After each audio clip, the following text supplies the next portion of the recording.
ಹೌದು ದೇವಾ. ಹೇಳಿದ ಅಕ್ಷರವೇ ಎನ್ನ ಮೇಲೆ ಭರಿತನಾದವನು. ಏನು ತಿಳಿಯದವನಂತೆ ಇವನ ಕಳವಳಿಕೆಗೆ ಸ್ವಲ್ಪ ಉಪಶಾಂತಿಯನ್ನು ಕೇಳಿದರು. ಆಗಲಿ ದೇವಾ. ಸರ್ವಭಗ್ನರಾದ ಪ್ರಾಜ್ಞನೆನಿಸಿದ ಪಾರ್ಥ ಜಗತ್ತತ್ತ ಶತ್ರಭಗ್ನರಾದ ಸಮಸಪ್ತಕರಣದ ಕಾದಾಡಿ ಬಿದ್ದದ ಆಯಾಸದಿಂದ ಈಗ ಆಗಿರಬಹುದು. ಈ ಮಾತನ್ನು ಮಾತ್ರ ನಾನೆಂದಿಗೂ ನಂಬಲಾರೆನು ನಾರಾಯಣ. ಅರ್ಜುನ, ಜನಾರ್ದನ, ಸುಲಕ್ಷಣಗಳು ಎಂಬಗೆ ಪ್ರಾಪ್ತವಾದ ಬಳಿಕ ದುರಲಕ್ಷಣಗಳು ನಿನಗೆಂದಿಗೆ ತೋಚದ ಪಾರ್ಥ. ದುರದೊಳಗೆ ಸಮರ್ಥ ಹೊಂಬುಧಾಕ್ಷನಾದ ಸಾಂಬ ಸಕನೇ ಪಾರ್ಥನೆ. ಯುದ್ಧದ ಆಯಾಸದಿಂದ ಹೀಗಾಗಿರುವುದೆನ್ನುವ ನಿನ್ನ ನುಡಿಯನ್ನು ಮಾತ್ರ ನಾನೆಂದಿಗೂ ನಂಬಲಾರೆನು. ಅದು ಏತಕ್ಕೆ ಪಾರ್ಥ?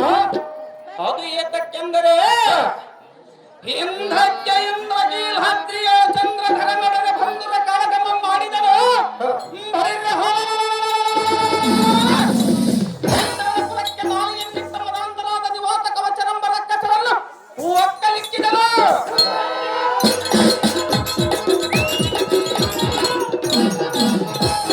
ಸುರಾಸುರರು ತಲೆ ತೂಗುವಂತೆ ದೃಪದನ್ನು ನಿರ್ಮಿಸಿದ ಮಚ್ಚ ಯಂತ್ರವನ್ನು ಹೇಳಿಸಿ ಸರಿ ದರಗಳ ಮುಕುಟವನ್ನು ಈ ಭೂತಲಕ್ಕೆ ಬಾಗುವಂತೆ ಮಾಡಿದನು. ಬಹಳ ಕಲಿ ಪಾರ್ಥನೆ. ಜಗತ್ತರ್ತನೆ ಕಲಿ ಪಾರ್ಥನೆ.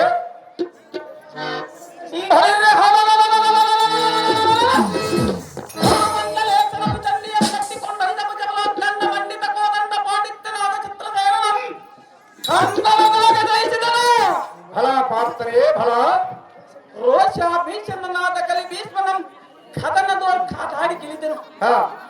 ತತ್ಕಾಲದೋಳು ಉದ್ಭವಿಸುವ ಯುದ್ಧ ಆಯಾಸವು ಹಿಂದೇತಕ್ಕೆ ಉದ್ಭವಿಸುತ್ತದೆ. ಅದು ಹೇಗೆ ತಿಳಿಯದು ಪಾರ್ಥ? ಸುಧನ, ಪಾರ್ಥ, ಇದರ ಮರ್ಮವೇ ತಿಳಿಯದು. ಇದು ಮಾತ್ರ ಕದನದ ಆಯಾಸವಲ್ಲವೋ ಪದ್ಮಾಕ್ಷರೇ? ಮೊದಲಿಂದ ತಿಳಿಬೇಳು ಇದರ ಮರ್ಮವನ್ನು ಬೇಗನೆ.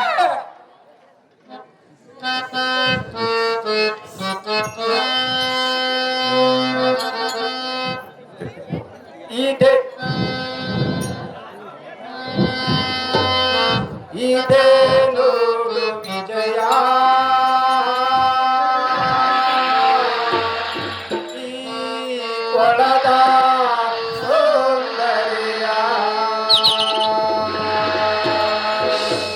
ನೋಡಿದನು ಪರಮಾತ್ಮ. ಇದರೊಳು ನಾವು ಸ್ಥಾನವ ಗೈದರೆ ಪರಿಹರವ ನಮ್ಮ ಮನವೆತೆಯ. ಪರಿಹರವು ನಮ್ಮ ಮನವೆತೆಯ. ಇದೇ ದೊಡ್ಡ ವಿಜಯ ಈ ಕೊಳದ ಸೌಂದರ್ಯ.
ಪರಮಾತ್ಮ ಅದು ಕದನ ಆಯಾಸವ ಅಥವಾ ಇನ್ನ ಯಾವ ಆಯಾಸವು ಎನಗೂ ಕೂಡ ತಿಳಿಯದು. ನಿನಗೆ ತಿಳಿಯದ ಕಾರ್ಯದಾವುದು ಪರಮಾತ್ಮ.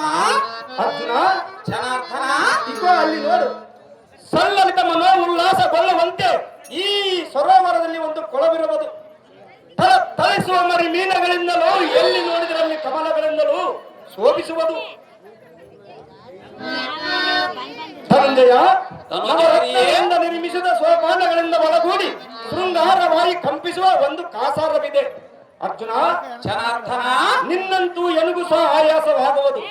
ಈ ತತ್ ಸರೋವರದಲ್ಲಿ ಸ್ಥಾನವನ್ನು ಬರೆದರೆ ಯುದ್ಧದ ಆಯಾಸ ಪರಿಹಾರವಾಗುವುದಿನ ಫಲಗುಣ ಭದ್ರದೇವಿಯ ರಮಣ. ನಿನ್ನಿಷ್ಟದಂತೆ ಹಾಗಲಿ ಹೋಗೋಣ ನಡಿ. ಮಧು ಕೈತಮ್ಮನ ನರ್ತನ, ಶಿವನ ಮಕ್ಕಳ ನರ್ತನ.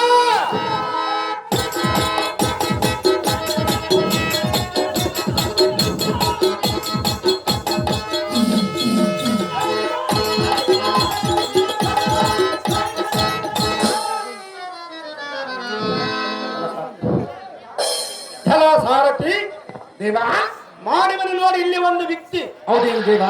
ಇದೇ ಕೊಳದಲ್ಲಿ ತಿಳಿಸುವನು ಇವನಿಗೆ ಸಮಸ್ಯೆಯಾದ ಸಂಗತಿ. ಮರ ಮಾತಿನಿಂದ ನರನಿಗೆ ಮರಣದ ವಾದ್ಯಂ ಹರಗನು ಜಾಗೃತಿ. ಅರ್ಜುನನೇ, ಜನಾರ್ದನನೇ ರಣದ ಆಯಾಸವನ್ನು ತೀರಿಸಿಕೊಳ್ಳುವುದಕ್ಕೆ ಇದೇ ಸರೋವರವು ಎಂಬಗೆ ಪರಿಣಾಮವಾಗಿ ತೋರುವುದು. ಅರ್ಜುನ, ಜನಾರ್ದನ ನಾವು ಈರುವರ ಪೈಕಿ ದಾರ ಬಹಳ ಹೊತ್ತಿನ ಪರ್ಯಂತರವ ಈ ಕೊಳದಲ್ಲಿ ಮುಳುಗುವರು ನೋಡೋಣವ. ನಿನ್ನಿಷ್ಟದಂತೆ ಹಾಗಲಿ ಕೃಷ್ಣ.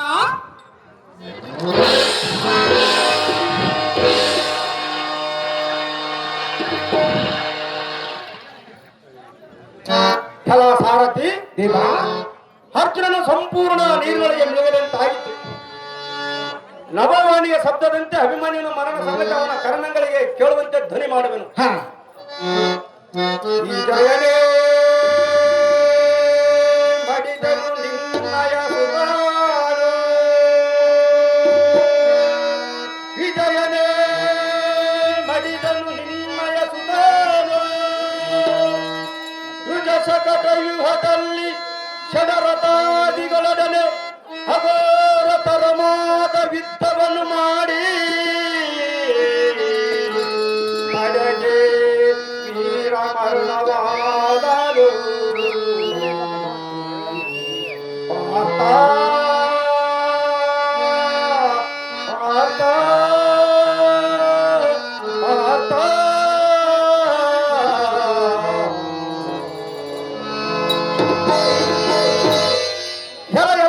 ಸುರೇಂದ್ರನಂದನನೇ, ನಿನ್ನ ತನಿಯನಾದ ಅಭಿಮಾನ್ಯನು ಚಕ್ರ ಬಿಂಬದ ಕೋಟೆಗಳ ಪಕ್ಕು ಷಡರಥಾದಿಗಳನ್ನು ಮುರಿದನವರ ಸಕ್ಕು ಕೌರವರ ಸುತ 100 ತಲೆಗಳನ್ನು ಅರದಿಡಾಡಿ ಸುರ ನಲನಿಗೆ ತಲಿವಿಗೆ ತಾಮನ ಬಲದು ವೀರ ಸ್ವರ್ಗದ ರಾವಣನವನ ಪಾರ್ಥ ಈಗಾದರೂ ನೋಡು ನಿನ್ನ ಮರಣವಾಗ್ತ.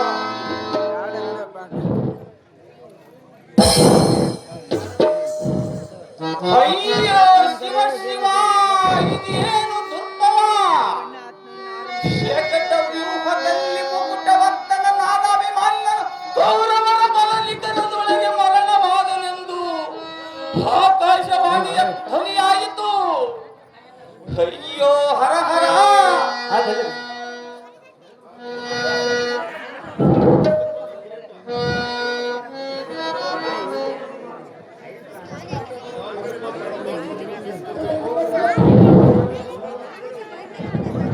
ಅಯ್ಯೋ ಹರ ಹರ. ಘಾಸಿಯಾದನೇ ಮಗನು ಹಕಟಕಟ. ಇನ್ನೇನಿದೆ ಎಲ್ಲ ಸಂತೋಷ ಸಾಗರವೆಂಬುದು ಮಾತ್ರ ಭಕ್ತಿ ಬಸೆದು ಹೋಯಿತು. ಕಾರಣ ಕೇಶವ, ಇದೇನೋ ಒಮ್ಮಿಂದೊಮ್ಮೆ ಎಂದರೆ ಅಸದಳವಾದ ಶೋಕಾಗ್ನಿ ಉದಯಿಸಿತೆಂದು ಈ ಮಾಯಾ ರೇಷಿಯನ್ನ ಕೇಳಿದರೆ ಮನೆ ಮಾಚಿದನು. ಹಸುರಾರಿಯೇ ಹಸುರಾರಿಯೇ, ನೀರ ಉಸಿರಾಟದಂತೆ ಯಾತಕ್ಕೆ ಮುಳುಗಿರುವಿ? ಏಳು ಏಳು ಬೇಗನೆ. ಎನ್ನಗೆ ಮಗನ ವ್ಯಸನ ಸಂಘಟಿಸಿತು ಮುರವರ್ತನ.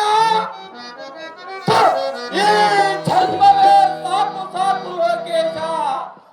ಎಲ್ಲಮ್ಮಿಲ್ಲಿಗೆ ಕರೆತಂದು ನೀ ಮಾಡಿದೆಯೋ ಮೋಸ.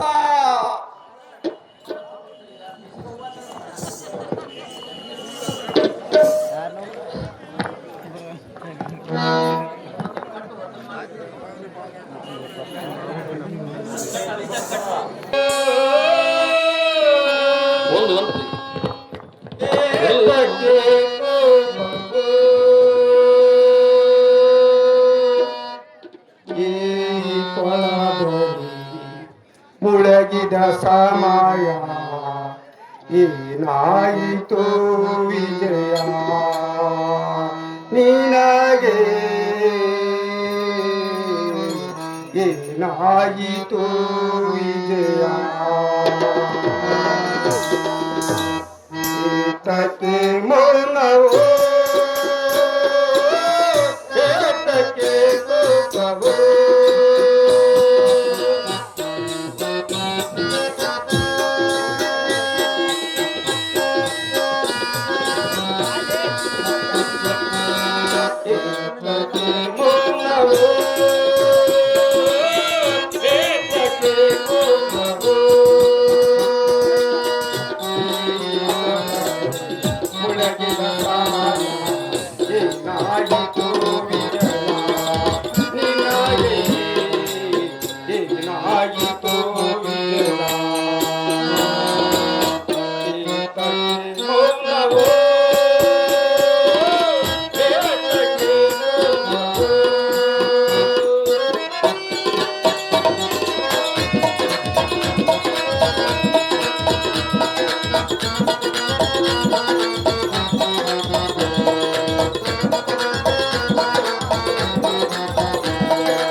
ಆಹಾ, ಇದು ಏನು ಚೋಟ ಕುಂತಿ ಪುತ್ರರ ಪ್ರಾರ್ಥನೆ.